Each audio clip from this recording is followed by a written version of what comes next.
আজকে আবার বাজারে চলে যাই সকালে প্রতিদিনের মতো। আজও বাজারে গিয়ে একটা জ্যান্ত রুই নিয়ে নিই। আজকে রুই মাছটা বেশি বড় ছিল না, ছোটই ছিল। ওই 1 কিলো 400 মতো হয়েছিল।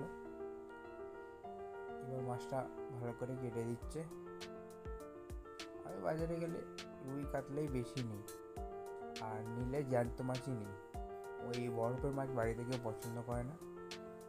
আর জ্যান্ত মাছে দেখবেন স্বাদটা মরা মাছের থেকে একটু ভালো হয়।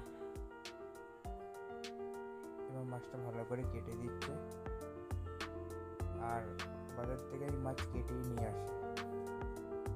আমাদের বাজারে সবসময় মাছ কেটেই দেয়।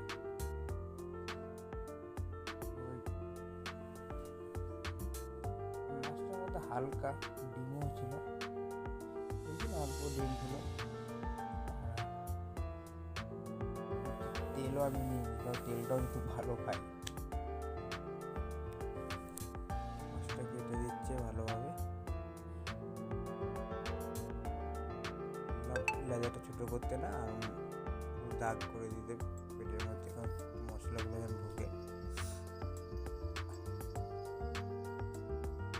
মাছটা মোট 14খানা পিস মতো হয়েছিল, মাথা লেজা বাদ দিয়ে। আমার মোটামুটি কাটা কমপ্লিট হয়ে গেছে।